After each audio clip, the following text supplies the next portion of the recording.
সুপ্রিয় দর্শক বন্ধুরা, আসসালামু আলাইকুম। দূর দূরান্তে দেশ অথবা দেশের বাইরে থেকে এই মুহূর্তে যেখান থেকে আমার সাথে সংযোগ হয়েছেন, আমি আপন আর যে আপন জীবনের গল্পের নতুন একটা এপিসোডে আপনাকে বরাবরের মতো স্বাগতম জানাচ্ছি। সম্মানিত দর্শক শ্রোতা, আপনারা হয়তো মানুষের মুখে মুখে শুনে আসছেন ছলনা, প্রতারণা বা বেইমানি মুখর অনেক রকম কথাবার্তা।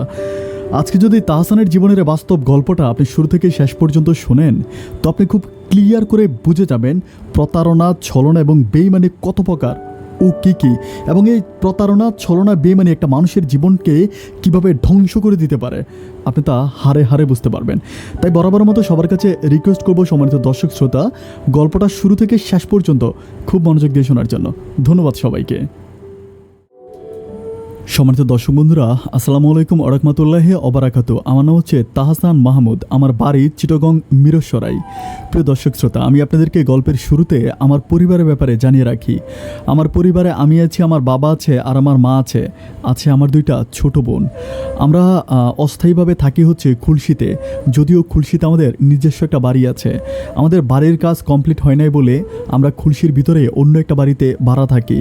আমার আব্বা চিটাগংয়ের একজন অনেক বড় ব্যাংক কর্মকর্তা, যার জন্য আমি মোটামুটি একজন রিচ ফ্যামিলির সন্তান, এটা বলাই চলে। আমার জীবনের গল্পটা আমি আমার ভার্সিটি জীবন থেকে শুরু করি। আমি চিটাগং বিশ্ববিদ্যালয়ে অনার্স পড়েও একজন ছাত্র ছিলাম। বিশ্ববিদ্যালয়ে অনেক রকম ছেলে মেয়ে সহ বিভিন্ন রকমের বন্ধু বান্ধব আমার ছিল। তারই মাঝে আমার খুব ঘনিষ্ঠ একটা বন্ধু ছিল, যার নাম হচ্ছে প্রীতি। প্রীতি আসলে অন্যদের মতো না। প্রীতি যথেষ্ট চঞ্চল স্বভাবী একটা মেয়ে, সবসময় সবার সাথে অনেক বেশি দুষ্টামি, ফানি আর মজা করতে খুব বেশি ভালোবাসে। আমাদের বিশ্ববিদ্যালয়ের সিনিয়র থেকে জুনিয়র প্রত্যেকটা মানুষ প্রীতিকে খুব ভালোভাবে চিনে। প্রীতি খুব সুন্দর করে সবার সাথে মিশতে পারে। যাই হোক, এভাবে যেতে যেতে প্রীতির সাথে আমার একটা মধুর সম্পর্ক হয়ে যায়। আমরা দুজনকে যথেষ্ট বুঝি, জানি এবং শুনি। আমার কোনো প্রবলেম হলে এটা প্রথমত প্রীতির সাথে শেয়ার করি, আর প্রীতির ব্যক্তিগত কোনো প্রবলেম হলে সে সেটা আমার সাথে শেয়ার করে। আমার অনেক বন্ধু বান্ধব আছে, বাট তারই মাঝে প্রীতির সাথে আমার ঘনিষ্ঠতা একটু বেশি। আমি প্রীতির ব্যাপারে আপনাদেরকে একটুখানি বলে রাখি। প্রীতির বাড়ি হচ্ছে নোয়াখালীতে হচ্ছে ওর আব্বা বিজনেস করে, আর ও হচ্ছে চিটং ভার্সিটিতে পড়াশোনা করে, কিন্তু ভার্সিটি হোস্টেলে থেকেও পড়ে। যাই হোক, প্রীতি দেখতে অসম্ভব সুন্দর একটা মেয়ে। যত ওর হচ্ছে যেমন লম্বা তেমনই ফর্সা, ওর মুখমণ্ডলটাও অনেক সুন্দর। ঠোঁটের একটু নিচে একটা তিল আছে। মেয়েটাকে দেখতে অসম্ভব সুন্দর লাগে। একদিন হচ্ছে আমার ছোটো বোনের জন্মদিন ছিল। আমার ছোটো বোনের জন্মদিন আমার ভার্সিটি থেকে অনেক ছেলে মেয়ে আমাদের বাসায় আসছে। তারই মাঝে প্রীতি আমাদের বাসায় আসছে। বাট আমার আম্মা প্রীতিকে দেখার পরে অবাক হয়ে গেল। মা আমাকে জিজ্ঞেস করলো যে এই মেয়েটাকে। আমি বললাম, মা, ও আমার খুব ঘনিষ্ঠ একটা বান্ধবী, আমাদের আমরা একসাথেই পড়াশোনা করি। মা আমাকে বলেছে, এমন একটা মেয়েকে যদি আমি আমার ছেলের বউ বানাতে পারতাম, তাহলে হয়তো আমি মরেও শান্তি পাইতাম। মায়ের এই কথাটা শুনে আমি অবাক হয়ে মায়ের মুখের দিকে তাকিয়ে আছি। আমি বলতেছি, মা, তুমি এগুলো কী বলতেছ? মা বলে, সত্যি মেয়েটাকে আমার যথেষ্ট পছন্দ হয়েছে। এরপর থেকে আমি একটু ব্যক্তিগতভাবে প্রীতিকে বুঝতে শুরু করি। মানে আমি একটু ব্যক্তিগতভাবে ওকে জানতে শুরু করি, যে ও কী করে বা কী। আগে আমি আসলে ওর সাথে শুধু বন্ধুত্বপূর্ণ সম্পর্ক আমার ছিল, বাট ওর পার্সোনাল ব্যাপারগুলো নিয়ে আমি কখনো কথা বলতাম না, বা আমি ওর পার্সোনাল ব্যাপারগুলো তত বেশি হচ্ছে ঘাটাঘাটি করতাম না। কিন্তু মায়ের এই কথাটা শোনার পর থেকে আমি ওর ব্যক্তিগত সবগুলো ব্যাপার নিয়ে নাক গলাতে শুরু করি। আমি ওর মাঝে কিছু অন্যরকম পরিবর্তন দেখতে পাই। পরিবর্তন মানে ও অনেক বেশি দুষ্ট, সেটা ঠিক আছে, অনেকের সাথে দুষ্টমি করে, ফানি করে, মজা করে, কিন্তু আমি সারাক্ষণ দেখতে পাই যে ও ফোনে কথা বলে। কার সাথে ফোনে কথা বলে এটা আমি জানি না, বাট ম্যাক্সিমাম সময় দেখি যে তার মোবাইলটা কানেই থাকে। মানে একটা হেডফোন আছে, হেডফোনটা কানে দিয়ে মোবাইলটা পকেটে রেখেছি, সারাদিন খালি ফোনে কথাই বলে। দেখা যায় যে 10 মিনিটে সে জাস্ট হুঁ হাঁ এরকম করে। মানে ক্লাসে বসে আছে, ক্লাস করতেছে, টিচারের সামনে টিচিং দিচ্ছে, তারই মাঝে সে হচ্ছে ফোনে কথা বলতেছে। যাই হোক, এভাবে যেতে যেতে আমি দেখলাম যে প্রীতির মাঝে ফোনে কথা বলার প্রবণতাটা অনেক বেশি। আমি কিছুই বুঝতেছি না কেন ফোনে এত কথা বলে, এটাও জানি না যে ও আসলে কার সাথে এত কথা বলে। আমি একদিন আমার বন্ধুত্বের খাতিলে, বন্ধুত্বের অধিকার নিয়ে তাকে একটু দুষ্টমি করে বললাম যে, প্রীতি, তুমি কার সাথে এত বেশি কথা বলো? তখনই দেখি যে তোমার কানে একটা হেডফোন লেগে আছে, আর মোবাইলে চার্জ বা কতক্ষণ থাকে। আরও একটা ব্যাপার আমি বলে রাখি, ওর পকেটে হচ্ছে সবসময় ফোন চার্জ দেওয়ার জন্য যে এক্সট্রা একটা চার্জার থাকে, এটা ওর ফোনে সবসময় থাকে, যেটাকে আমরা হচ্ছে ফোন চার্জ দেওয়ার জন্য ইউজ করি, যে পাওয়ার ব্যাগ যেটাকে বলে, এরকম কিছু একটা। তো যাই হোক, এটা ওর পকেটে সবসময় থাকে, যেটা দিয়ে ও ফোন চার্জ করে। তো এভাবে আমি দেখতে দেখতে আমি ওকে একদিন রিকোয়েস্ট করি যে প্রীতি, আমি তোমার কাছে একটা ছোট্ট রিকোয়েস্ট করি, আমার এই রিকোয়েস্টটা রাখবা? আমাকে বলে কেন রাখবো না, আমি তো তোমাকে অনেক বেশি ভালোবাসি, তুমি আমার একটা লাতুপুতু বন্ধু না, বলো না কী হয়েছে। আমি বলি তুমি না ফোনে তো কথা বললো না। আমাকে বলে কেন? আমি বললাম তুমি ফোনে কথা বললে না আমার কাছে জানি কেমন লাগে। তো বলে কেমন লাগে? আমার কাছে মনে হয় যেন আমি তোমাকে হারিয়ে ফেলতেছি। সেদিন প্রীতি আমাকে বলতেছে, তুমি কি সত্যি আমার বন্ধু না অন্য কিছু? আমি বললাম হ্যাঁ, আমি তো তোমার ভালো বন্ধু, খুব ভালো বন্ধু। তো বলতেছে একটা ভালো বন্ধুকে আরেকটা বন্ধুকে বলে যে তুমি ফোনে কথাবার্তা কমিয়ে দাও, ফোনে কথা বললো না। এই কথাটা কে কাকে বলে তুমি জানো? আমি বললাম কে কাকে বলে আমাকে বলো তো। ও আমাকে বলে যে যাকে ভালোবাসে সে তার ভালোবাসার মানুষটাকে শুধুমাত্র বলে যে তুমি অন্যদের সাথে কথা বলবা না, অন্যদের সাথে ঘুরতে যাবা না, অন্যদের সাথে এত মিশামিশি করবা না। যে যাকে ভালোবাসে সেই তাকে এই অধিকারটা খাটায়। কিন্তু তুমি তো আমার ফ্রেন্ড, তুমি আমার উপরে এত বেশি অধিকার কেন খাটাচ্ছ? আগে তো এভাবে কখনো বলতা না, ইদানিং দেখতেছি আমার সব ব্যাপারে তুমি কেমন যেন একটু বেশি নাক গলাচ্ছ। তখন আমি বললাম যে প্রীতি, তোমার মনে আছে আমার ছোটো বোনের জন্মদিনে তুমি আমাদের বাসায় গিয়েছিলা? তো বলে হ্যাঁ মনে আছে। আমি বললাম মা তোমাকে সেদিন দেখেছিল? বলে হ্যাঁ আন্টি তো দেখেছে, তাতে কী হয়েছে? আমি বললাম মা তোমাকে ভীষণ পছন্দ করেছে। আমাকে বলে সত্যি? আমি বলি হ্যাঁ তোমাকে অনেক বেশি পছন্দ করেছে। মা আমাকে বলে যদি আমি আমার ছেলের ঘরের বউ বানাইতে পারতাম তাহলে আমি মরেও শান্তি পাইতাম। তুমি কি চাও না যে তোমার আমার এই লক্ষ্মী মাটা মরার পরে অ্যাটলিস্ট শান্তি পাক? আমার মায়ের আত্মায় শান্তি দেওয়ার জন্য, আমার মায়ের মনে শান্তি দেওয়ার জন্য জীবিত থাকতে এবং মরে যাওয়ার পরেও যাতে আমার মা মনের তৃপ্তিটা মিটিয়ে মরতে পারে, এই জন্য আমি তোমাকে আমার ঘরের বউ বানাতে চাই। সেদিন আমি হুট করে তাকে এই কথাটা বলিয়ে দিলাম। ও আমাকে বলে যে আমি জানি যে তুমি দুষ্টমি করো, বাট এত ভালো দুষ্টমি করো এটা আমি জানতাম না, বাট তোমার দুষ্টমিটা আমার খুব পছন্দ হয়েছে, তোমাকে 100-তে 150 নাম্বার দিয়ে দিলাম। এটা বলে প্রীতি উঠে চলে যায়। কিন্তু আমি তো তাকে বুঝাইতে পারি না যে এটা আমার মোটেও দুষ্টমি ছিল না, আমি তাকে সত্যি অনেক বেশি ভালোবাসি। যাই হোক, এভাবে বেশ কয়েকদিন যাওয়ার পর আমাদের ভার্সিটিতে হচ্ছে পহেলা বৈশাখ ছিল। পহেলা বৈশাখ হচ্ছে সবাই মোটামুটি বিভিন্ন রকমের লাল, তারপর বেগুনি কালার অনেক রকম শাড়ি টাড়ি পরে, মানে অনেক মেয়েরাই আমাদের ভার্সিটিতে আসছে এবং ছেলেরা পাঞ্জাবি পরে মোটামুটি একজন মানে আমাদের হচ্ছে নববর্ষ পালন করা হচ্ছে। তো যাই হোক, সেদিন আমি দেখলাম যে প্রীতি একটু স্বাস্থ্য ছিল ওর, তো আর যে শাড়ি পরছে ওকে এত সুন্দর লাগতেছে আমি আসলে বলে বুঝাইতে পারবো না। আমি আমার মায়ের সাথে অনেক বেশি ফ্রি। আমি আমার মাকে ফোন দিয়ে সেদিন বলতেছি যে মা একটা ব্যাপার কি তুমি জানো? মা আমাকে বলে কি বল? আমি বললাম মা তুমি যে প্রীতির প্রশংসা করেছিল? বলে হ্যাঁ। আমি বললাম মা প্রীতি না আজকে শাড়ি পরছে বুঝছো, আজকে তো পহেলা বৈশাখ, মেয়েটাকে এত সুন্দর লাগতেছে মা, আমার মন চাইতেছে তোমাকে একটু দেখায়। মা বলতেছে তাহলে তাড়াতাড়ি আমার বাসায় নিয়ে আয়। আমি বললাম সত্যি নিয়ে আসবো? মা বলে হ্যাঁ নিয়ে আয়। তো আমি প্রীতির কাছে গিয়ে বললাম যে প্রীতি একটা কথা বলি, আমার কথাটা তুমি একটু মনোযোগ দিয়ে শোনো, বেশি চিল্লাফিল্লা করবো না, কারো কাছে বলবো না, ব্যাপারটা একদম গোপনীয়। তো বলে কী হয়েছে? আমি বললাম আমার মা নাকি তোমার জন্য পান্তা ইলিশ রাখছে। তো বলি সত্যি? আমি বললাম হ্যাঁ মা পান্তা ইলিশ রাখছে তোমার জন্য, তুমি গেলে মা আমরা সবাই একসাথে বসে পান্তা ইলিশ খাবো। তো বলে ওয়াল্লাহ তাহলে তো খুব মজা, চলো না তাহলে এখনই চলে যায়। তো আমি প্রীতিকে নিয়ে আমাদের বাসায় গেলাম। অ্যান্ড বাসায় যাওয়ার পরে মা হচ্ছে মানে ও বাসায় বসে আছে আমাদের ডাইনিংয়ে। আমি মারে বললাম যে মা আমি তো নিয়ে আসছি। তো এখন মা আসছে, মা ওর সাথে খুব সুন্দর করে বসে বসে সোফাতে কথা বলতেছে, ও আমার মুখের দিকে তাকিয়ে আছে। প্রীতি আসলে যথেষ্ট চঞ্চল স্বভাবী একটা মেয়ে, এটা আমি আগেই বলেছিলাম। তো যাই হোক, অনেক পরে প্রীতি হচ্ছে ডাইনিংয়ে আসে, মানে আমরা যেখানে খাবার খাই সেখানে আসে। আইসা টেবিলের উপরে ও কোনো মানে অনেকগুলো প্লেট লাইক হচ্ছে অনেকগুলো বাটি ওরকম দেওয়া ছিল। তো ও এরকম বাটিগুলো উল্টে দেখতেছে যে এগুলোর মাঝে কোথাও পান্তা ইলিশে পাচ্ছে না। তো সে আমার মাকে মানে একটু অন্যভাবে বলে ফেলে যে আন্টি আপনি নাকি বলেছিলেন যে পান্তা ইলিশ খাওয়াবেন, আমি তো পহেলা বৈশাখের পান্তা ইলিশ খাইতে আপনার বাসায় আসছি, কই পান্তা ইলিশের আমি কোনো ছিটি চাটাও তো এখানে দেখতেছি না। তো মা একটা হাসি বলতেছে আরে পাগলি কে বলেছে? তো ও বলে কেন তাহসান বলেছে। তা মা আমাকে জিজ্ঞেস করি কিরে বাবা তুই কি বলেছিলি? আমি বললাম মা আমি এই কথা না বললে তো এই লুবি মেয়েটা আসতো না, ও তো পান্তা ইলিশের লোভে আসছে।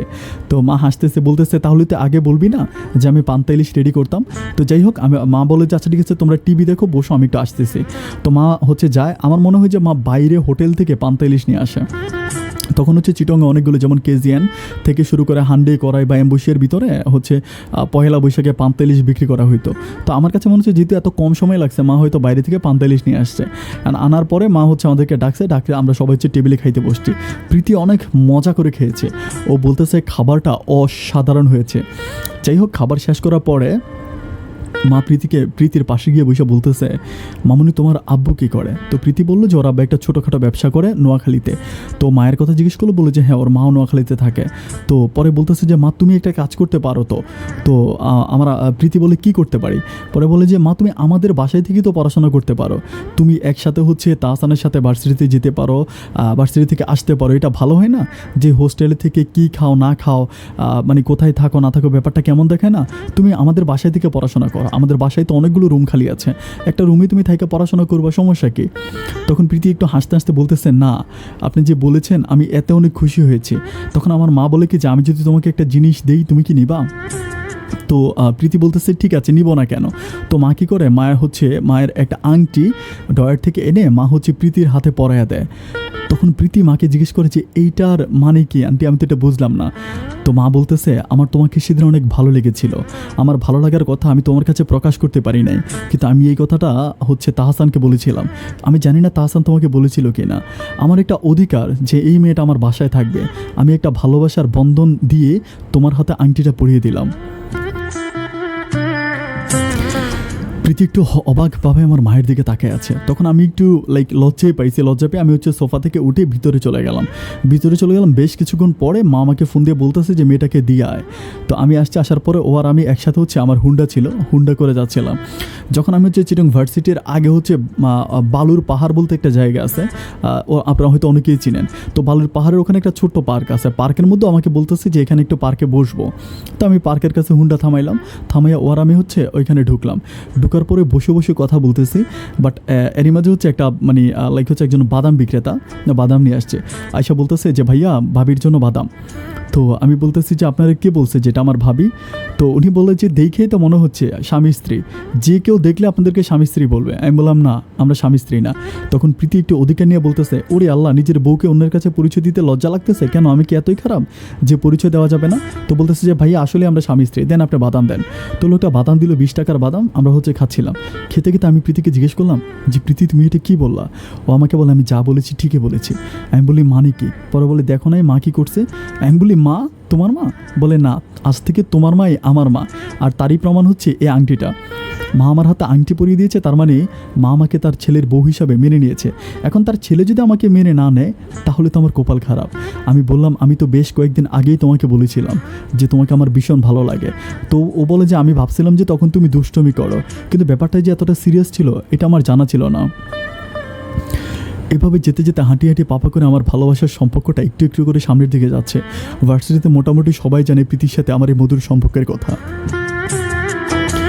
যাই হোক, এভাবে যেতে যেতে আমরা মোটামুটি তখন আমরা সেকেন্ড সেমিস্টারে পড়াশোনা করি দুজনেই। তো আমি একদিন প্রীতিকে বলতেছিলাম যে আমার না খুব বেশি আমার শ্বশুর শাশুড়িকে দেখতে ইচ্ছে করে। তো আমাকে বলে তোমাকে একদিন নোয়াখালীতে নিয়ে যাবো। তাই আমি বললাম আচ্ছা ঠিক আছে। তো তারই কিছুদিন পরে ও আমাকে সাথে করে ওদের গ্রামের বাড়িতে নিয়ে যায় নোয়াখালীতে। তো নোয়াখালী আসলে আমি একটা চমৎকার কথা বলে রাখি ডিয়ার ভিউয়ার্স, নোয়াখালীর মানুষগুলোকে আমরা বাইরে থেকে আসলে যেমনটা মনে করি তার ভিতর থেকে তারা কিন্তু অনেক ভালো। আমাকে চিনে না জানে না, তারপরও আমি যখন ওদের বাজারে যাইতাম প্রত্যেকটা মানুষ আমাকে অনেক সম্মান করতো, অনেক ভালোবাসা দিয়ে কথা বলতো। ওদের মাঝে অতিথি আপ্যায়নের দিক থেকেও ওরা ফার্স্ট আমার কাছে মনে হচ্ছে। যাই হোক, ওদের বাসায় গেলাম, আমাকে খাওয়া দাওয়া করলো, রাখলো এবং যথেষ্ট পরিমাণ আদর আপ্যায়ন করলো।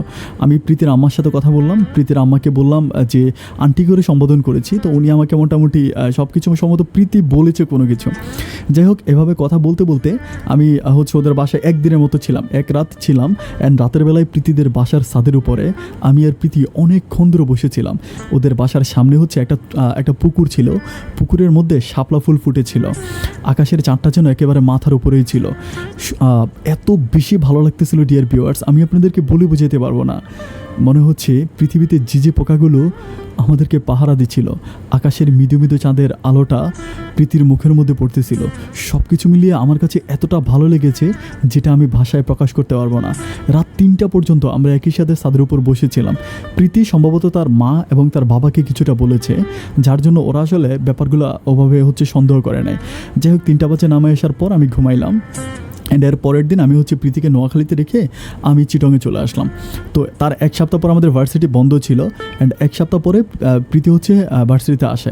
অ্যান্ড আসার পরে আমি এই ব্যাপারটা আগেও অনেক দেখেছি, আমি বেশ কয়েকবার বলেছি যে ওরা আসলে ফোনে কথা বলাটা অনেক বেশি, মানে প্রচুর পরিমাণ ফোনে কথা বলে। তো সেদিনও দেখতেছি মানে আগে যতটা কথা বলতো এখন ফোনে কথার প্রবণতাটা অনেকটা বাড়াই দিছে। মানে এত কথা বলে দেখা যায় কি যে আমি ওর সাথে কথা বলার কোনো সময় পাই না। আমি ওকে ফোন দিই, যখনই ফোন দিই তখনই বিজি, যখনই ফোন দিই তখনই বিজি। এইভাবে যেতে যেতে বেশ কয়েকদিন পর আমার এত কষ্ট লাগে, কেন আমার ভালোবাসার মানুষটি এত ফোনে কেন কথা বলবে। তখন আমি ওকে জিজ্ঞেস করি যে তুমি কার সাথে এত কথা বলো আমাকে বলো তো।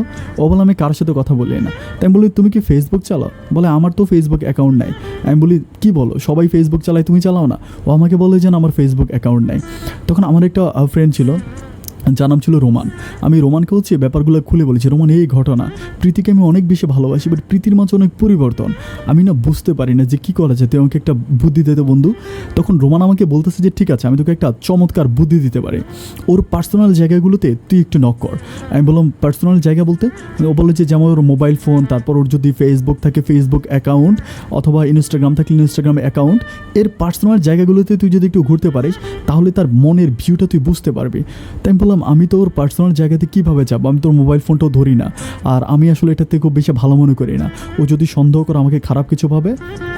তখন রোমান আমাকে বলতেছে আচ্ছা ওর ফোন নাম্বারটা তো তুই জানিস না? আমি বললাম যে জানি। তো বলে যে ফোন নাম্বারটা দে। আমি আমার ফোন নাম্বারটা রোমানকে দিলাম। রোমান কী করলো, ফোন নাম্বারটা ওর মোবাইলে নিল, অ্যান্ড ওর মোবাইলে নিয়ে হচ্ছে ফেসবুকের অ্যাপসে ঢোকার পরে যেখানে হচ্ছে ইমেল ওর ফোন নাম্বার থাকে, ইমেল ওর ফোন নাম্বারে ও কী করলো প্রীতির ফোন নাম্বারটা দিল, অ্যান্ড দেওয়ার পরে ও যেখানে হচ্ছে তো আপনার ইয়েতে মানে পাসওয়ার্ডের জায়গায় ও কী করলো যে অন্য একটা মানে অন্য যে কোনো একটা বানিয়ে পাসওয়ার্ড দিয়ে ও লগ ইন দিল, অ্যান্ড লগ ইন দেওয়ার পরে এখানে লেখা আসলো যে মানে রং পাসওয়ার্ড। তখনও আমাকে বলতেছে যে এই নাম্বারে একটা ফেসবুক অ্যাকাউন্ট আছে। আমি বললাম কী বলিস, ও তো আমাকে বলো ফেসবুক চালায় না। আমার বন্ধু আমাকে বলতেছে ও ফেসবুক চালায়, তো ওর ফেসবুক অ্যাকাউন্টে ঢুকলেই ওর সম্বন্ধে ডিটেলস জানতে পারবি। আমি বলি তাহলে কী করা যায়? ও বলে যে ঠিক আছে ফেসবুক অ্যাকাউন্টে ঢুক। তো কী করলাম যে ফেসবুক অ্যাকাউন্টে এখন আমি কীভাবে এটা তো পাসওয়ার্ড জানি না, তো ও কী করলো একটা হ্যাকারের সাথে কথাবার্তা বলে প্রায় 15,000 টাকার মতো দিয়ে আমি ওর ফেসবুক অ্যাকাউন্টে হ্যাক করি। অ্যান্ড হ্যাক করার পরে আমি হচ্ছে ওর ফেসবুকে ঢোকার পর আমার কাছে বিশ্বাসই হচ্ছিল না যেটা আমার ভালোবাসা প্রীতির অ্যাকাউন্ট। ওখানে অনেকগুলো ছবি দেওয়া আছে, বাট সবগুলো ছবি শুধুমাত্র তার ফ্রেন্ডস যারা আছে তারাই দেখতে পারবে, বাইরের মানুষগুলো দেখতে পারবে না। আমি যখন তার মেসেঞ্জার ইনবক্সে গেলাম,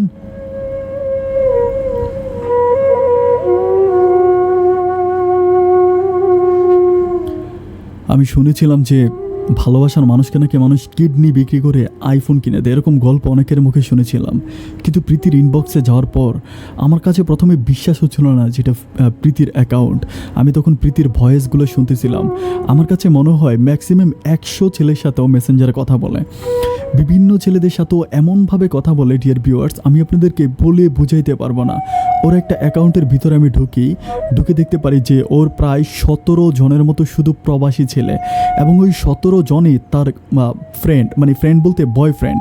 ও সবাইকে হচ্ছে ওর নিজের ছবি পাঠায়, এবং বিভিন্ন রকমের নোংরা ছবি, অনেক অর্ধনঙ্গ ছবি হচ্ছে ছেলেদের জন্য পাঠায়, এবং তাদের কাছ থেকে ও মোটা অঙ্কের টাকা নেয়।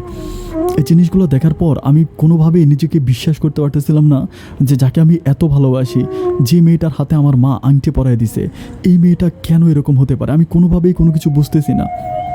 আমার মাথায় তখন আসমানটা ভেঙে পড়লো, আমি কান্নায় ভেঙে পড়ি, এবং আমি একটা দৃশ্য দেখতে পাই যেটা আমাকে সবচেয়ে বেশি কষ্ট দিয়েছে। হচ্ছে ঢাকার একটা ছেলে, ঢাকা কেরানীগঞ্জের ছেলেটার বাসা, যার নাম হচ্ছে অমিত।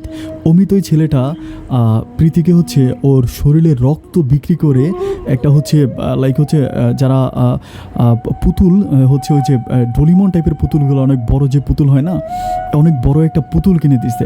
মানে ও ছেলেটার কাছে চাইছিল, ছেলেটা পুতুলটা কিনে দিছে, এবং আমি যখন ওর হোস্টেলে গেছিলাম এই পুতুলটা আমি দেখেছিলাম, সেম পুতুলের ছবি ছেলেটা তাকে পাঠিয়েছে। আমি নিজেকে নিজে বিশ্বাস করতে পারতেছিলাম না যে যাকে আমি এত ভালোবাসি আমার এই ভালোবাসার মানুষটা এমন হবে, এটা আমি মানতেই পারতেছিলাম না। যাই হোক, এরপর থেকে আমি কী করি, ওর অ্যাকাউন্টে আমি আর ঢুকি না। মানে আমার কষ্ট হয় ওর ফেসবুক অ্যাকাউন্টে ঢুকতে, আমি আর ঢুকি না। বাট আমি ভার্সিটিতে গেলে আমি দেখতে পাই আমি যদি ওর সাথে কথা বলি ও আমার সাথে কথা বলে, আমি যদি ওর সাথে কথা না বলি ও আমার সাথে কথা বলে না। দেখা গেল এমনও হয় যে 1 সপ্তাহ আমি ওর সাথে কথা বলি না, ও 1 সপ্তাহ আমার সাথে কথা বলে না। মানে আমি যদি কথা বলি তাহলে সে এমন একটা ভাব দেখায় যে যেন আমাকে ছাড়া সে মরে যাবে, আমি তার জান প্রাণ সব কিছু। আমি যখন তাকে বলি যে আমি তাকে ফোন দিলাম, সে আমার ফোনটা রিসিভ করলো, আমি তাকে বললাম যে তুমি তো আমাকে 1 মিনিট কল দাও না, তখন সে আমাকে বলে জানো তুমি যদি এখন কল না দিতে আমি তোমাকে ঠিক এখনই কল দিতাম। মানে এমনভাবে সে আমার সাথে আমাকে ছাড়েও না রাখেও না, এমন একটা অবস্থা আমার রেখেছে। দিন যত যাচ্ছে আমার কষ্টের পরিমাণটা ততই বেড়ে যাচ্ছে।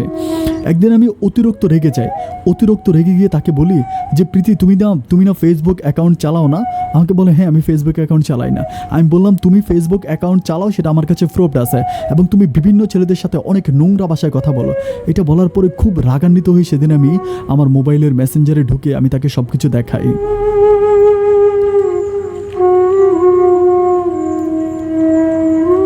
আমি জানি যে এগুলো দেখানোর পরে হয়তো সে একটু অনুশোচনা তার মনে জাগবে, সে হয়তো একটু কষ্ট পাবে বা আমাকে একটু বুঝাবে যে ভুল হয়ে গেছে, তুমি আমাকে মাফ করে দাও, হয়তো এরকম কিছু একটা হবে।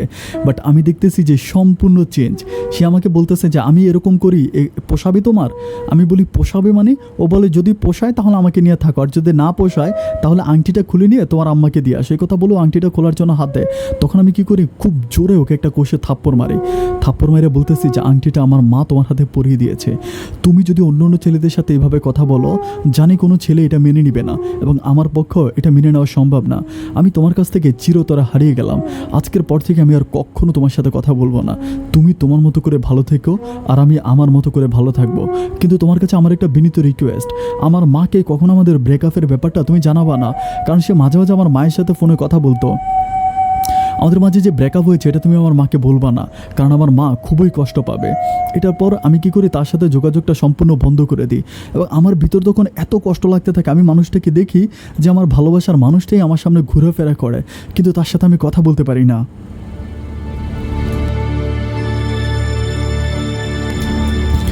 আমি দেখতে পারি সে মেসেঞ্জারে অ্যাক্টিভ আছে, তার নামের পাশে সবুজ বাতিটা জ্বলতেছে, কিন্তু কল দেওয়ার মতো সাহস আমার মনে জাগে না।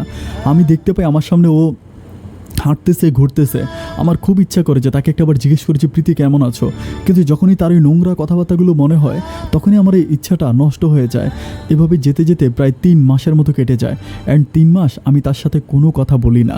3 মাস পরে একদিন সে নিজের ইচ্ছায় আমার ভার্সিটিতে আমি যখন বাসায় চলে আসি, আমাদের বাসায় কীভাবে যেন আমার ছোটো বোনের সাথেও যোগাযোগ করে, অ্যান্ড আমার ছোটো বোনের সাথে যোগাযোগ করে আমাদের বাসায় আসে। অ্যান্ড আমাদের বাসায় আসার পরে আমি যখন বাসায় যাই তখন আমি দেখতে পাই যে ও আমাদের বাসায় আগে গিয়ে বসে আছে। তো দেখলাম যে ও বসে আছে, মা সহ আমার ছোটো বোনের সবাই ডাইনিংয়ে বসে, ও আমার ছোটো বোনের হাতে মেহেদি দিয়ে দিচ্ছে। আমার ছোটো বোনটা আবার, আমার সবচেয়ে ছোটো বোন যে, সে আবার হাতে মেহেদি দিতে খুব পছন্দ করতো, তো ওর হাতে মেহেদি দিয়ে দিচ্ছে। তো আমার ছোটো বোনটা এসে আমাকে বলতেছে যে ভাইয়া দেখো ভাবি কত সুন্দর করে মেহেদি দিয়ে দিছে। তো আমি বলতেছি ভাবি? পরে বলে হ্যাঁ ভাবি, তো মা তো বললো ভাবি করে ডাকার জন্য। তখন ও কেমন করে জানি আমার দিকে তাকায়, আমি কিছুই বুঝতে পারতেছি না। 3 মাস পরে ও হঠাৎ করে কেন আমাদের বাসায় আসলো বা কেন এগুলো করতেছে। তো যাই হোক, এভাবে ও মানে সন্ধ্যা পর্যন্ত আমাদের বাসায় থাকলো। সন্ধ্যার পরে ও কীভাবে চলে গেছে আমি জানি না, আমি আমার রুমে ছিলাম। অ্যান্ড পরের দিন যখন আমি বিশ্ববিদ্যালয়ে যাই তখন ও আমাকে, আমি ওরে দেখে আমি এবার ডাক দিয়ে জিজ্ঞেস করলাম যে তুমি আমার সাথে সব কিছু শেষ করে দিলে, আমার সাথে সব কিছু ব্রেকআপ, তারপরেও তুমি আমাদের বাসায় কেন গেলা? ও আমাকে বলতেছে কই আমি কি কখনো বলছিলাম যে ব্রেকআপ? আমি বলি তুমি বলো নাই, কিন্তু আমি তো তোমাকে বলে দিয়েছি যে তোমার সাথে আমার থাকবো না। তো বলে তুমি বললেই হলো? আমি বলি আমি বললে হলো মানে আজকে 3 মাস ধরে তোমার সাথে আমার ব্রেকআপ। ও বলে ব্রেকআপ কোনো মুখের কথা নয়, তুমি কি জানো এটা কি? তখন ও আংটিটা দেখায়। আমি বলি জানি, এটা আমার মা তোমাকে পরাই দিছে। বলে মা এটা পরাই দেওয়া মানে আমি তোমার বউ হয়ে গেছি। আমি সেদিন একটু রাগান্বিত বাসায় তাকে বলেছিলাম যে প্রীতি আমি তোমার সাথে মোটেও দুষ্টামি করতেছি না, মজা করতেছি না, আমি তোমার সাথে রিলেশন করব না, আমার কথা হচ্ছে সোজা। আর তুমি আজকের পর থেকে কখনো আমাদের বাসায় যাবা না, প্লাস আমার মায়ের সাথে কোনো রকম কথাবার্তা বলবা না। এটা বলার পরে সে আমাকে বলে যে আমি আন্টির সাথে কথা বলবো, তাতে তোমার প্রবলেম কি? আমি বললাম তুমি আমার মায়ের সাথে কথা বলবো না, যদি কথা বলো তাহলে খুব খারাপ হয়ে যাবে। এটা বলে রাগারাগি করে আমি চলে আসি। অ্যান্ড পরের দিন সে আমার নাম্বারে আবারও কল দেয়। আমি যখন বাসায় আসি, কল দিয়ে সে প্রচুর কান্নাকাটি করে। মানে কেন কান্নাকাটি করে আমি ঠিক বুঝতে পারতেছি না। ও কান্নাকাটি করে একটা কথাই বলে যে আমি না 3টা মাস আমার নিজের সাথে যুদ্ধ করেছি, আমি 3টা মাসে চেষ্টা করেছি তোমার কাছ থেকে সরে থাকতে পারবো, তোমাকে ভুলে যেতে পারবো, কিন্তু তাহসান বিশ্বাস করো আমি কোনোভাবেই তোমার কাছ থেকে সরতে পারি নাই। প্রতিটা সেকেন্ড, প্রতিটা মুহূর্ত আমি যেন মৃত্যুর সাথে যুদ্ধ করেছি। তাহসান আমি তোমাকে ছাড়া থাকতে পারবো না, তুমি আমাকে মাফ করে দিয়ে অ্যাকসেপ্ট করে নাও। আমি বললাম যে না, আমার পক্ষে আসলে এটা সম্ভব না, কারণ তুমি তো সব কিছুই জানো, তোমাকে সব কিছুই বলেছি, আর এসব আমি মেনে নিতে পারবো না। ও ও আমাকে বলে আমি এগুলো সব কিছু ছেড়ে দিব। আমি বললাম না, তুমি ছেড়ে দাও না ছেড়ে দাও এগুলো আমি কোনো কিছুই জানি না, বাট আমি তোমার সাথে কথা বলবো না। এটা বলার পর আমি কী করি, তাকে ব্লক করে দিই। অ্যান্ড ব্লক করে দেওয়ার পরে ভার্সিটিতে গেলেও আসলে সচরাচর আমার সাথে কথা বলতে পারে না, কারণ সবসময় আমার সাথে আমার বন্ধু অনেক অনেক ছেলে বন্ধু থাকে, যার জন্য আমার সামনে দেখলেও আর কথা বলতে পারে না। তো যাই হোক, এভাবে বেশ কয়েকদিন যাওয়ার পর ও একদিন ওর বাড়িতে যায়। বাড়িতে যাওয়ার পরে আমার দুইটা ফ্রেন্ড ছিল, একজনের নাম ছিল শিমুল, আরেকজনের নাম ছিল পলাশ। তো শিমুল আর পলাশ আমার বলতেছিল যে নোয়াখালীতে যাবে একদিন। তাই আমি বললাম যে নোয়াখালীতে কেন যাবা? পরে বলতেছে প্রীতির আব্বার অবস্থা নাকি খুব খারাপ। আমি বললাম কী বলিস? তো আমি তো জানি না। পরে বললে হ্যাঁ, ওর আব্বার অবস্থা খুব খারাপ, ওর আব্বাকে দেখতে যাব, কিন্তু আমি তো তাকে ব্লক দিয়ে রাখছি। তো আমি চিন্তা করলাম যে ওদের নোয়াখালীতে আমি একবার গিয়েছিলাম, এর আব্বা আম্মা আমাকে যথেষ্ট ভালোবেসেছে, সন্তানের মতো আদর করেছে। হঠাৎ করে ওর বাবার চেহারাটা আমার মুখের সামনে বেশি উঠলো। আমি পলাশকে বলতেছি যে দোস্ত আমি সহ যাবো, তোর একটু দাঁড়া আমার জন্য। তো আমি ওদের কিনে আমার বাসায় গিয়ে ড্রেস চেঞ্জ করি। মা জিজ্ঞেস করেছে কোথায় যাবে, তো মায়ের কাছে বলিনি যে আমি নোয়াখালীতে যাবো। আমি বলি মা, ফ্রেন্ডদের সাথে একটা জায়গায় যাবো, ইম্পর্টেন্ট কাজ আছে, হয়তো রাতে নাও ফিরতে পারে। এটা বলে আমি ওদের সাথে প্রীতিদের বাড়িতে যাই। বাড়িতে যাওয়ার পরে দেখতে পাই যে প্রীতির আব্বার অবস্থা খুবই খারাপ, মানে একেবারে নাজেহাল অবস্থা, শুয়ে আছে। তো আমি বললাম যে আমি প্রীতিকে বলতেছিলাম যে সবাইকে হচ্ছে তোমার আব্বাকে দেখতে আসার জন্য পলাশকে বলছো, তারপর ওকে বলছো, বাট আমাকে তো বলো না, আমাকে একটু বললে তো আমি দেখতে আসতে পারতাম। পরে বলে যে তোমাকে জানাবো কেমন করে, তুমি তো আমাকে ব্লক দিয়ে রাখছো। তোর আব্বা শুয়ে আছে, আমরা দুইটা বন্ধু সহ, আমার দুইটা বন্ধু যখন একটু সরে গেল তখন ওর আব্বা সম্ভবত ঘুমিয়ে আছে, মুখে হচ্ছে এরকম অক্সিজেন মাস্ক দেওয়া, শুয়ে আছে। বাট আমি হচ্ছে ওকে জিজ্ঞেস করতেছি যে প্রীতি, তোমার আব্বার অবস্থা তো খুব খারাপ, তোমার আব্বাকে হচ্ছে চিটংয়ের ভালো একটা হচ্ছে ইয়েতে নিয়ে যায়, ভালো একটা হসপিটালে নিয়ে যায়, ওখানে হসপিটালে নিয়ে ট্রিটমেন্ট করলে ভালো হতো না? তো আমাকে বলে যে আমি হসপিটালে নিবা পরে আমি তোকে একটা কথা বলি শুনবা। আমি বলি কি বলো? তো পরে বলতেছি একটু বারান্দায় আসো। তো আমি বারান্দায় গেলাম। বারান্দা যাওয়ার পরে ও চোখের পানিগুলো ছেড়ে দিয়ে আমার পা চাইপা ধরে বলতেছে, আমার অসুস্থ বাবার কসম করে বলতেছে, আমি যদি তোমাকে মিথ্যে বলি যেন আমার আব্বাটা মারা যায়, আমি আমার অসুস্থ বাবার কসম করে বলতেছি আমি সব দুষ্টমি করেছি, তুমি আমাকে মাফ করে দাও, আমি তোমাকে সত্যি অনেক বেশি ভালোবাসি, তোমাকে ছাড়া বেঁচে থাকা আমার পক্ষে সম্ভব না, তুমি আমাকে মাফ করে দাও। তাহসান এটা বলে খুবই কান্না করে। তখন ওর মুমূর্ষু অবস্থা, ওর বাবা দেখে আমার কাছে মনে হয়েছে যাই হোক, ও হয়তো একটা মানুষ ভুল করতেই পারে, আর ও যদি আমাকে ভালো না বাসতো তাহলে এতগুলো মাস আমার পিছনে ঘুরতো না। যেহেতু এতগুলো মাসও আমার পিছনে ঘুরছে, তার মানে ও সব কিছু বাদ দিয়ে ভালো হয়ে গেছে। যাই হোক, এর পরের দিন আমরা হচ্ছে দুই বন্ধু সহ আমি হচ্ছে চিটংয়ে ব্যাক করি। চিটংয়ে ফিরে আসার পর আমি মাকে সব কিছু বলি যে মা এই ঘটনা, এখন প্রীতি তো মানে আমি প্রীতিকে বিয়ে করব পারিবারিকভাবে বলি। তো মা বাবাকে বলে, অ্যান্ড বাবা মা দুজনেই রাজি হয়। রাজি হওয়ার পরে বাবা মা হচ্ছে তখন প্রীতির আব্বা মোটামুটি একটু সুস্থ হয়। একটু সুস্থ হওয়ার পরে তখন আমার আব্বা আম্মা হচ্ছে প্রীতিদের বাড়িতে যায়, গ্রামের বাড়িতে যায়। যাওয়ার পরে প্রীতির আব্বা আম্মার সাথে কথাবার্তা বলে এবং আমাদের বিয়ের ব্যাপার নিয়ে কথাবার্তা বলে। ওর আব্বা আম্মা মোটামুটি রাজি হয়। রাজি হওয়ার পরে সব কিছু ঠিকঠাক হয়। 15 দিন পরে আমাদের বিয়ে ফিক্সড হয়। তখন প্রীতির আর আমার 15 দিন পরে হচ্ছে নোয়াখালী এবং চিটংয়ের দুটো কমিউনিটি সেন্টারে আমাদের বিয়ে হয়। অ্যান্ড আমাদের বিয়েতে অনেক বেশি আনন্দ ফুর্তি করা হয়। আমাদের বিয়েতে হচ্ছে আমাদের মোটামুটি কালজয়ী কণ্ঠশিল্পী কুমিল্লার আসিফ ভাইকে ইনভাইট করা হয়, কারণ আসিফের সাথে হচ্ছে ওর বাবার একটা ভালো সম্পর্ক ছিল। কীভাবে জানি, ওদের দূর সম্পর্কের আত্মীয় হয়। আসিফ ভাই আসে, তারপর আছে মোটামুটি আরও কয়েকজন সেলিব্রিটিকে আমরা ইনভাইট করি। আমি ভাবি যে এইটা যে সেলিব্রিটিদের সাথে আমরা হচ্ছে ছবি উঠে রাখবো, অ্যান্ড এই ছবিগুলো সারা জীবন হচ্ছে স্মরণীয় হয়ে থাকবে এটা মনে করে। যাই হোক, বিয়ে শাদী হয়। বিয়ে শাদী হওয়ার পরে তো আমি হচ্ছে পড়াশোনা করি, কিন্তু প্রীতি পড়াশোনাটা বন্ধ করে দেয়। তো পড়াশোনা বন্ধ করে দেয়, এটাকে আমার মায়ের ইচ্ছে নাকি ওর ইচ্ছে আমি জানি না। ও পড়াশোনা বন্ধ করে দেয়, ও পড়াশোনা করে না। ও সবসময় বাসায় থাকে আমার ছোটো বোনদের সাথে, আম্মার সাথে মোটামুটি ও খুব ভালো একটা সম্পর্ক, খুবই মিশুক টাইপের। কিন্তু এরই মাঝে মানে কিছুদিন যাওয়ার পর আমি দেখতেছি যে আমার মায়ের সাথে ওর কেমন জানি কথায় একটু কথা কাটাকাটি হয়ে যায়। মানে ও বিভিন্ন কথা মাকে বলে, অ্যান্ড মাও কেমন জানি ওর প্রতি আগে যে একটা ভালোবাসা ছিল সেটা আস্তে আস্তে মরে যাচ্ছে। আমি দেখলাম মা এবং প্রীতির মাঝে মোটামুটি ঝগড়ার প্রবণতা আস্তে আস্তে বাড়তে থাকে। তখন আমি আমার ছোটো বোনটাকে জিজ্ঞেস করি, আমার ছোটো বোনের নাম ছিল শাপলা, বড়টার নাম ছিল শাপলা।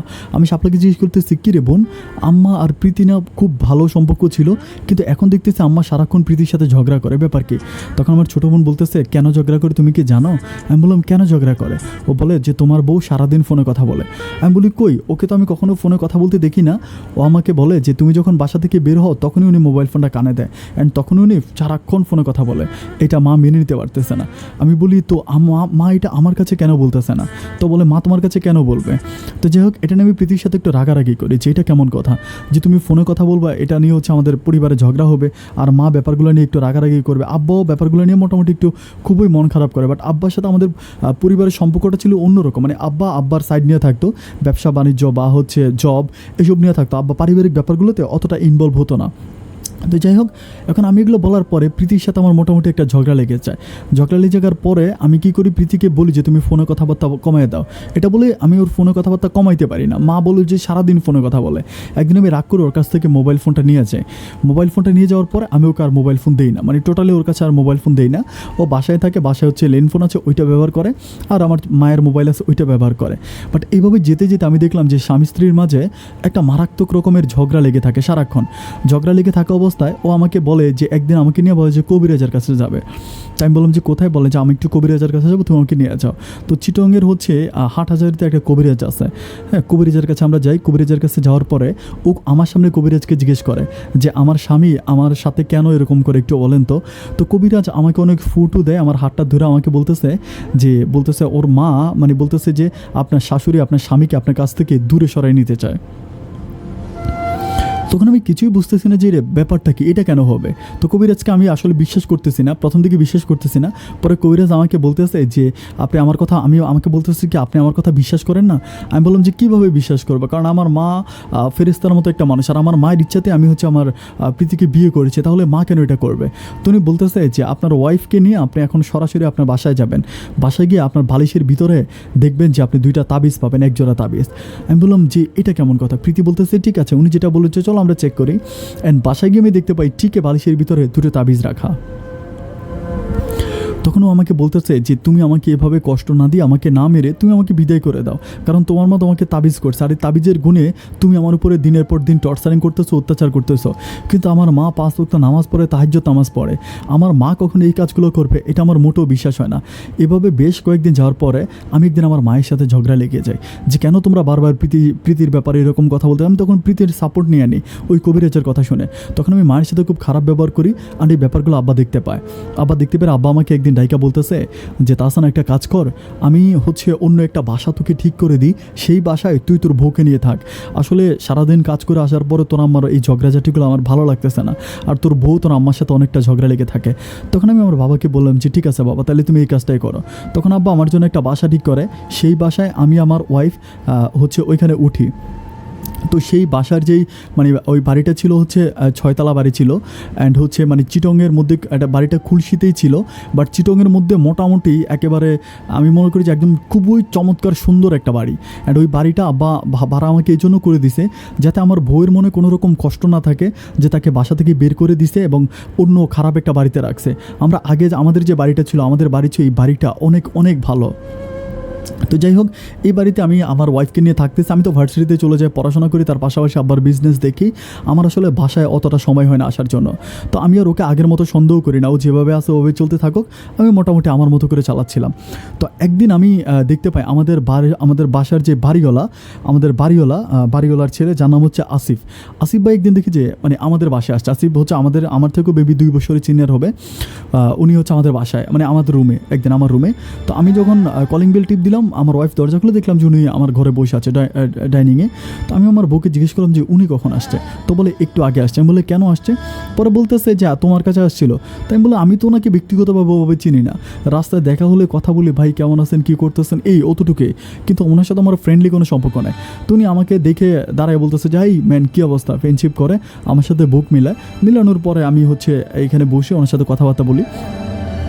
তো এভাবে যেতে যেতে একটা সময় আমার আম্মার অবস্থাটা একটু মোটামুটি খারাপ হয়ে যায় বলতে আমার আম্মা খুব অসুস্থ হয়ে যায়। অ্যান্ড আমার আম্মা খুব রিকোয়েস্ট করে যে প্রীতিকে অন্তত একটাবার আম্মার কাছে নিয়ে যাওয়ার জন্য। কিন্তু প্রীতি আমাকে বারবার একটা কথাই বলে, যে শাশুড়ি হচ্ছে তার ছেলেকে তাবিজ করে মেরে ফেলতে পারে, সে যে কোনো সময় আমাকেও মেরে ফেলতে পারবে। আর এরই মাঝে হচ্ছে আমার প্রীতির গর্ভে হচ্ছে বাচ্চা আসে, আমার প্রীতি প্রেগনেন্ট হয়। তো এরপরে হচ্ছে প্রীতি আমাকে বলে যে আমার বাচ্চার ক্ষতি করে ফেলবে তোমার মা। যেই মা তাকে আংটি পরে আমার ঘরে আমি প্রেমের প্রস্তাব দেওয়ার আগে, আমার সাথে রিলেশন হওয়ার আগে আমার মা আংটি পরে তাকে আমার ঘরে আনছে, অথচ সেই মানুষটা বলতেছে আমার মা নাকি তার পেটের বাচ্চা নষ্ট করে ফেলবে। এটা আমার মনে খুব কষ্ট দেয়। কষ্ট দেওয়ার পরে আমি তারপরেও কিছু বলি না। এইভাবে বেশ কয়েকদিন যাওয়ার পরে দেখলাম যে আসিফ ভাই মোটামুটি আমাদের ঘরে আসে, বসে, বাট আমিও ব্যাপারটা তো ওভাবেই নেই না, যে যাই হোক উনি আমাদের সিনিয়র মানুষ, বাড়িওয়ালার ছেলে, আসে, আমি কিছু মনে করি না। তার মধ্যে প্রীতি একটু অসুস্থ হয়ে যায়, শারীরিকভাবে অসুস্থ হয়ে যায়। তো অসুস্থ হয়ে যাবার পরে যখন পেটে বাচ্চা আসে, তখন হচ্ছে আমি আমার ছোটো বোনটাকে, আমার শাপলা, আমার যে ছোটো বোনের বড় যেটা, শাপলাকে নিয়ে আসি। অ্যান্ড শাপলা তখন আমার বাসায় থাকে, আমার ওয়াইফকে টেক কেয়ার করে। অ্যান্ড শাপলা আসার প্রায় হচ্ছে 15 দিন পরেই আমার একটা মেয়ে বাবু হয় এবং সেটা সিজার করতে হয় না, বাসায় হয়। বাসায় হচ্ছে আমরা একটা আয়া নিয়ে আসি, ওই আয়ার তত্ত্বাবধানে হচ্ছে একটা মেয়ে বাবু হয়। অ্যান্ড মেয়ে বাবুটা হওয়ার পর আমি শাপলাকে বলি যে শাপলা বোন, তুই আমাদের বাসায় থাক, আমাদের বাসায় থেকেই তুই থাক, আর মানে তুই বাবার ওখানে যাইস না, এখানেই থাক। তখন আমি কী করি, আমার পড়াশোনা তখন আমি হচ্ছে অনার্স প্রায় মোটামুটি আমার শেষের দিকে, হচ্ছে ফাইনাল সেমিস্টার তখন আমি। তো মোটামুটি আব্বার ব্যবসা বাণিজ্যগুলো আমি সব কিছু দেখতেছি। আব্বা মোটামুটি তখন একটু রেস্টে চলে গেছে, সব কিছু আমি দেখতেছি, মানে সংসারও আমি সামলাচ্ছি, সব কিছু আমি করতেছি। তখন আমি আমার ওয়াইফকে হচ্ছে আর আমার শাপলাকে এক বাসায় রাখতেছি। তখন এইভাবে যেতে যেতে আমার মেয়েটা মোটামুটি একটু বড় হয়, একটু মানে ওর ওভাবে হচ্ছে মানে অত বেশি বড় হয় না, মানে একটু হাঁটতে পারে, একটু আদুপুতু করে কথাবার্তা বলতে পারে। তো যাই হোক, এভাবে যেতে যেতে আমার বোনটা কিন্তু খুবই ভদ্র, আমার বোনটা কিন্তু যথেষ্ট ভদ্র। আমার বোনটা কখনো কোনো কিছু আমার কাছে বলে না, মানে কোনো কিছু খারাপ হলেও ও আমাদের কাছে খুব একটা বলতে চায় না, মানে খুবই বাধ্য হবে যখন তখন বলবে। আর আমার ছোটো বোনটাও পড়াশোনা করে, ও কলেজে যায়, ও কলেজ থেকে আসে এইভাবে। তো যেতে যেতে একদিন আমার ছোটো বোনটা আমাকে বলতেছে যে ভাইয়া তোমাকে একটা কথা বলি, তুমি আমার কথাটা একটু মনোযোগ দিয়ে শোনো। আমি বললাম হ্যাঁ বলো। পরে বলতেছে ভাইয়া এই যে একটা লোক আমাদের বাসায় মাঝে মাঝে আসে, উনি তোমার কি হয়? আমি বললাম আমার তো কিছু হয় না, উনি তো এই বাড়িওয়ালা। পরে বলতেছে এই লোকটা ভাবির সাথে না অনেক বেশি মাখামাখি। আমি বললাম কেমন মাখামাখি? পরে বলতেছে ভাবির সাথে উনি অনেক মধুর সম্পর্ক, মানে ভাবির সাথে এত ভালো সম্পর্ক, আমি বুঝতেছি না যে কেন ভাবির সাথে এরকম মাখামাখি। আমি বললাম যে কী বলতেছি, সত্যি? বলে হ্যাঁ সত্যি। তো এরপরে আমি আমার ওয়াইফকে একদিন বললাম যে আসিফ ভাই কেন বারবার আমাদের বাসায় আসে, তুমি একটু আসিফ ভাইকে নিষেধ করবা যাতে আমাদের বাসায় এত না আসে। তখন আমার সাথে খুব রাগারাগি করে বলতেছে যে আমি কেন নিষেধ করব, নিষেধ করতে হয় তুমি নিষেধ করো, আমার নিষেধ করার দরকার কি? তখন আমি একটু রাগান্বিত ভাষায় বললাম যে কেন আমি নিষেধ করবো কেন, উনি তো তোমার কাছে আসে। তখন বলে আমার কাছে আসে মানে? আমাদের মাঝে স্বামী স্ত্রীর মাঝে একটা ঝগড়া হয়। ঝগড়া হওয়ার একটা পর্যায়ে ও কী করে, আমার দুধের মেয়েটা তো মানে খুবই ছোটো, আমার কী করে আমার মেয়েটাকে গিয়ে ও থাপড়াইতে থাকে আর বলতে থাকে যে তোর মানে এমনভাবে মারতে থাকে আর আমাকে গালাগালি করতে থাকে, মেয়েকে মারা আমাকে গালাগালি করে। তখন আমার ছোটো বোনটা নাই, আমার ছোটো বোনটা তখন কলেজে। তো আমি কী করি, দৌড়ে এসে ওর চুল চেপে ধরে আমি ওর গায়ে হাত তুলি, এবং সেদিন আমি আসলে একটু বেশি মারি, কারণ মারার কারণ হচ্ছে আমার এই পিচ্ছে আমার মেয়েটার গায়ে হাত তুলছে, এটা আমার খুবই কষ্ট লাগছে। আমি ওকে মারি, অ্যান্ড মারার পরে আমি হচ্ছে রাগারাগি করে ওকে বাসায় রেখে আমি হচ্ছে আমাদের বাসায় আসি। আমাদের বাসায় আসার পর আমি মাকে মোটামুটি সব কিছু খুলে বলি যে মা এই ঘটনা আমার সাথে এগুলো করে, কী করা যায় মা আমাকে বলো তো। তখন মা আমাকে বলতেছে বাবা একটা কাজ করি, আমি সহ গিয়ে বৌমাকে আমাদের বাসায় নিয়ে আসি। তুই তোর বাবার কথা শুনে সেদিন কেন গেছিলি? বৌমা যদি আমাদের বাসায় থাকতো তাহলে কিন্তু অনেক ভালো থাকতো।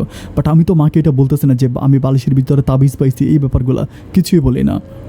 যাই হোক, এরপরে মা আমাকে বলতেছে যে ঠিক আছে তুই চল, আমি হচ্ছে বৌমাকে নিয়ে চলে আসবো। তো আমি দুপুরের দিকে বাসায় যাই, লাইক 4:30টার দিকে আমি মাকে নিয়ে আমার বাসায় আসি। অ্যান্ড আমার বাসায় আসার পরে আমি দেখতে পাই যে আমার ছোটো বোনটা বারান্দায় দাঁড়ায় আছে। তো হচ্ছে বারান্দায় দাঁড়ায় আছে, আমি বলতেছি কী রে বোন তুই বারান্দায় কেন? তো বলতেছে ভাইয়া মানে তুমি কি দরজা লাগিয়ে গেছিলা? আমি তো কলিং বেল টিপতেছি, ভাবি তো ভিতর থেকে দরজা খুলতেছে না। আমি বললাম কী বলতেছিস, ভিতর থেকে দরজা খুলতেছে না? বলে যে হ্যাঁ ভিতর থেকে দরজা খুলতেছে না। তো আমি কী করলাম, আমার কাছে চাবি ছিল, আমি চাবি দিয়ে হচ্ছে দরজা খুললাম। তখন বুঝতে পারলাম যে ও তালা মারা ছিল। তো আমি কী করলাম, চাবি দিয়ে আমি খুলে ভিতরে ঢুকলাম। ঢুকার পরে দেখতেছি যে আমার ছোটো মেয়েটা ঢুলির মধ্যে ঢুলতেছে। আমি পুরো বাসায় খুঁজতেছি, আমার ওয়াইফ নাই। আমি হচ্ছে কোথাও হচ্ছে প্রীতিকে পাচ্ছি না। তো আমি বুঝতেছি না ও কোথায় গেল। মানে দেখতে দেখতে সন্ধ্যা চলে আসলো, বাট প্রীতিকে পাওয়া যাচ্ছে না। নিচে গেলাম, দারোয়ানকে জিজ্ঞেস করলাম, দারোয়ান বলতেছে যে ও দেখে নাই। ও বলতেছে যে দেখি নাই, ও বলে যে না আমি দেখি নাই, কোথায় গেছে। তো কী হলো কোনো কিছুই বুঝতে পারতেছি না। রাত প্রায় কেটে গেল, সকাল হয়ে গেল। মা, আমি, তারপর হচ্ছে আমার 2টা ছোটো বোন আমার বাসায় তখন। তা মারে বারবার বলতেছে মা কোথায় গেল, কোথায় যাবো, ওর মোবাইল ফোনটাও বন্ধ। ওর আব্বা আম্মাকে কল দিই, ওর আব্বা আম্মা বলতেছে না ওদের বাসায় আসে নাই, ওরা কিছুই জানে না। তো আব্বা আম্মাকে কল দিয়ে ওর আব্বা আম্মা সেম কথাই বলে, কই না আমাদের বাসায় তো আসে না, আমরা কিছুই জানি না। তো যাই হোক, এভাবে যেতে যেতে একদিন পরে ওর বাবা আমাকে ফোন করে, ওর বাবা আমাকে ফোন করে বলে যে প্রীতি কোথায়, আমাকে এভাবে বলে। তাই আমি বললাম যে প্রীতি কোথায়, আমি তো জানি না। পরে বলতেছে মানে আমার মেয়েকে কি আপনি কিডন্যাপ করছেন, এইভাবে বলে। তাই আমি বলতেছি আব্বা এগুলো কী বলতেছেন যে আপনার মেয়েকে আমি কিডন্যাপ করবো, এটা কেমন কথা। তো এটা বলে উনি কী করে চিটংয়ে আসে। হ্যাঁ, চিটংয়ে এসে বলতেছে ওরে পাচ্ছে না, আমার ওয়াইফকে পাচ্ছে না, আমার ওয়াইফকে খুঁজতেছে, কোথায় গেলেও পাচ্ছে না। না পাইয়া উনি কী করে সরাসরি থানায় যায়, থানায় গিয়ে আমার নামে মামলা করে দেয়। মানে আমার নামে মামলা করে দেয়, আমি আমার ওয়াইফকে গুম করছি এরকমভাবে মামলা করে।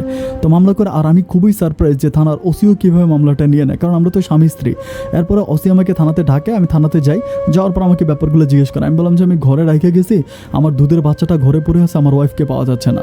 তখন উনি কী করে যে ঠিক আছে, আমিও উল্টা হচ্ছে নিখোঁজ একটা মামলা করি, আমার বউকে খোঁজার জন্য একটা মামলা করি হচ্ছে আমি বাইজিদ থানাতে, আর একটা মামলা করি হচ্ছে খুলশি থানাতে। দুইটা থানায় দুইটা মামলা করি, অ্যান্ড পুলিশ তদন্ত করে খুঁজতে থাকে, বাট ওকে পাওয়া যায় না। ও কোথায় চলে গেছে তার কোনো খোঁজ খবর আমি কিছুই পাইতেছি না, ও কোথায় গেল না গেল আমি কিছুই বুঝতে পারতেছি না। এতে যেতে যেতে প্রায় 4 মাস কেটে যায়। 4 মাস হচ্ছে আমার মেয়েটাকে রাখতে আমার খুবই কষ্ট হয়, মানে এত কষ্ট হয় আমি এটা আসলে বলে বুঝাইতে পারবো না। মানে মেয়েটার ঠিকমতো মানে একেবারে আসলে তো খুবই ছোটো, ঠিকমতো হাঁটতেও পারে না, ওর আসলে টেক কেয়ার করা আমার পক্ষে খুব সম্ভব হয় না। আমার ছোটো বোনটা যতটুকু পারে, আমার মা যতটুকু পারে, ওভাবেই টেক কেয়ার করতেছে। তো এরই মাঝে হচ্ছে আমি যে আমার একটা বন্ধু ছিল পলাশ, একদিন পলাশের সাথে আমার কথা হয় রাস্তার ভিতরে। পলাশের সাথে আমার কথা হলে পলাশ আমাকে জিজ্ঞেস করে প্রীতির কথা। আমি বললাম আমি তো জানি না প্রীতি কোথায় বা প্রীতি কই, আমি তো জানি না। তখন পলাশ আমাকে বলতেছে যে বন্ধু তোকে একটা কথা বলি, তুই আমার কথাটা একটু মনোযোগ দিয়ে শোন। আমি বললাম হ্যাঁ বল। পরে বলতেছে তুই যে বাসায় ভাড়া থাকতি সে বাসার কোনো বাড়িওয়ালার ছেলে ছিল, নাম ছিল আসিফ। আমি বলি হ্যাঁ, আমি যে বাসায় ভাড়া থাকতাম সেখানে একটা বাড়িওয়ালার ছেলে ছিল, নাম ছিল আসিফ। ও আমাকে বলে যে আসিফের সাথে মনে হয় প্রীতির কোনো একটা সম্পর্ক ছিল। আমি বলি মানে কি? বলে হ্যাঁ, কারণ আমি বেশ কয়েকদিন যখন প্রীতির নাম্বারে কল দিতাম আমি দেখতাম যে নাম্বারটা আসিফ রিসিভ করে। আমি বলি কখন কল দিতি? ও বলে যে আমাকে টাইমগুলো বলো। তো আমি টাইমগুলো চিন্তা করে বলছি ওই টাইমে তো আমি বাসায় থাকতাম না, ওই যে টাইমে কলগুলো দিত ওই টাইমে কিন্তু আমি বাসায় থাকতাম না। তখন আমি কী করি, আমার বাসায় আসি, মানে আমি কিন্তু তখন আমার বাসাটা ছেড়ে দিই। বাসাটা ছেড়ে আমি হচ্ছে আমার মায়ের সাথে থাকতে শুরু করি, যেহেতু আমার বউ আর নাই। তো আমি যে বাসায় আগে ছিলাম সে বাসার দারোয়ানকে জিজ্ঞেস করে আসিফ ভাইয়ের সম্বন্ধে। তো আসিফ ভাই কোথায় আছে, আসিফ ভাই সম্বন্ধে জিজ্ঞেস করি। তো উনি বলতেছে যে আসিফ ভাই কই আছে উনি জানে না, আসিফ ভাই কই আছে উনি জানে না। তো দারোয়ানকে জিজ্ঞেস করি এবং বাড়িওয়ালাকে জিজ্ঞেস করি, বাড়িওয়ালা যে অরিজিনাল বাড়িওয়ালা ওনার ছেলের কথা জিজ্ঞেস করি। তো বলে যে আমার ছেলে তো মাঝে মাঝে এদিক সেদিক যায়, ব্যবসার কাজে এখানে সেখানে যায়, আমার ছেলে কোথায় আছে জানি না। তো লাস্টে হচ্ছে আমি কী করি, আসিফ ভাইয়ের কোনোভাবে আমি ওনার পাসপোর্ট নাম্বারটা নেই। ওনার পাসপোর্ট নাম্বারটা নেওয়ার পরে আমার একটা ফ্রেন্ডের মাধ্যমে আমার পাসপোর্ট নাম্বারটা চেক করি চিটাং এয়ারপোর্টে পাসপোর্ট নাম্বারটা চেক করার পরে আমি জানতে পারি যে উনি দুবাইতে গেছে। তখন আমি কী করি, দুবাইতে ওনার সাথে কে গেছে ওই ট্রাভেল থেকে আমি যখন ডিটেলস বের করি দেখতে পাই যে ওনার পাশের সিটে যে মানুষটা গেছে ওই মানুষের পাসপোর্ট নাম্বারটাই হচ্ছে আমার ওয়াইফের নাম্বার।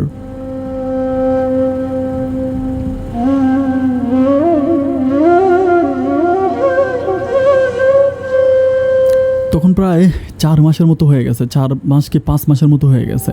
তো আমি তখন ওর আব্বা আম্মাকে ফোন করে বলি যে এই ঘটনা। ওর আব্বা আম্মাকে ওর আব্বা আম্মা কোনো কথাই শুনতে রাজি নেয়। ওর আব্বা আম্মা বলে না, আমাদের মেয়ে এমন হতেই পারে না, আমাদের মেয়ের নামে কলঙ্ক দিলে হবে না, আমাদের মেয়ের নামে কোনো কলঙ্ক দেওয়া যাবে না, আমাদের মেয়ের নামে কোনো কলঙ্ক দিবে না, আমাদের মেয়ে ফেরেস্তার মতো মানুষ, এরকম কথা বলা যাবে না। যেতে যেতে প্রায় 6 মাস পরে, 6 মাস ওর সাথে আমার কোনো যোগাযোগ নাই। 6 মাস পরে একদিন আমি হচ্ছে ফেসবুকে ঘাটাঘাটি করতে করতে আমি একটা অ্যাকাউন্ট পাই যেটার নাম ছিল লতার ভালোবাসা, এরকম একটা ফেসবুক অ্যাকাউন্ট ছিল, লতার ভালোবাসা।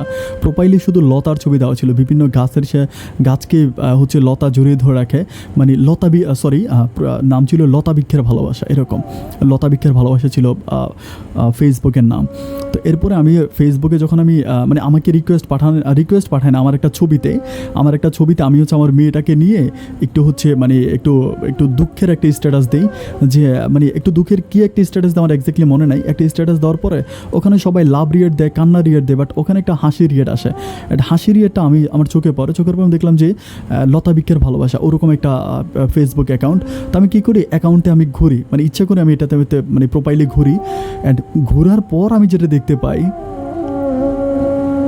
আমার ওয়াইফের ছবি আমি এই অ্যাকাউন্টের মধ্যে পাই, এবং সেখানে হচ্ছে আসিফের সাথে আমার ওয়াইফের অনেকগুলো ছবি, একটা না প্রায় 10-15টার মতো ছবি আমি এখানে পাই।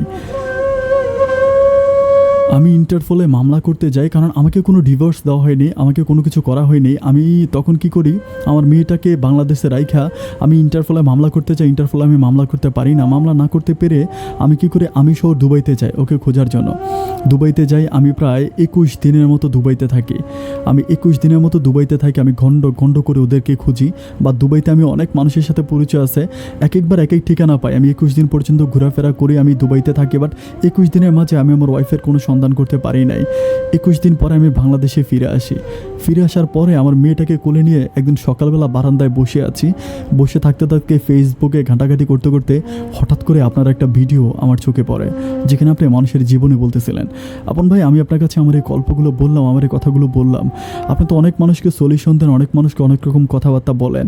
আপনার কাছে আমার একটা বিনীত রিকোয়েস্ট ভাইয়া, আপনি আমাকে বলবেন আমার দোষটা কোথায় ছিল। আর একটা মেয়ে নাকি, একটা মা নাকি তার সন্তানকে পৃথিবীর সবচেয়ে বেশি ভালোবাসে। তাহলে ভাই, আমার বউটার কি একটা বার আমার এই ছোট্ট দুধের বাচ্চাটার কথা মনে হয় না? আমার এই ছোট্ট মেয়েটার কথা কি আমার বউয়ের একটা বার মনে হয় না ভাই? আজ আমার মেয়েটা অনেক বড় হয়েছে ভাই, আমি আর বিয়ে করি নাই। আমার মেয়েটা পড়ে এখনও সবসময় কান্নাকাটি করে আমাকে জিজ্ঞেস করে যে আব্বু আম্মু কোথায়। আমার ওয়াইফ আজ পর্যন্ত ভাই বাংলাদেশে আসে নাই, সেই লোককে নিয়ে এখনও সে দুবাইতে আছে। আমি আসলে জানি না, হয়তো সে মাঝে মাঝে এসে তার পরিবারের সাথে যোগাযোগ করে যায়, কিন্তু আমার সাথে তার আর কোনো যোগাযোগ নেই। আজ পর্যন্ত সে আমাকে ডিভোর্সও দেয়নি, আমি কোনো ডিভোর্সের পেপারও পাই নাই। আমি আমার দুঃখের কথাগুলো আপনার কাছে বললাম। যদি সম্ভব হয় আমার এই কথাগুলো মানুষের কাছে শেয়ার করবেন, যাতে আমার মতো দ্বিতীয় কেউ কষ্ট না পায়। আপন ভাই অনেক ভালো থাকবেন, আপনার জন্য শুভকামনা।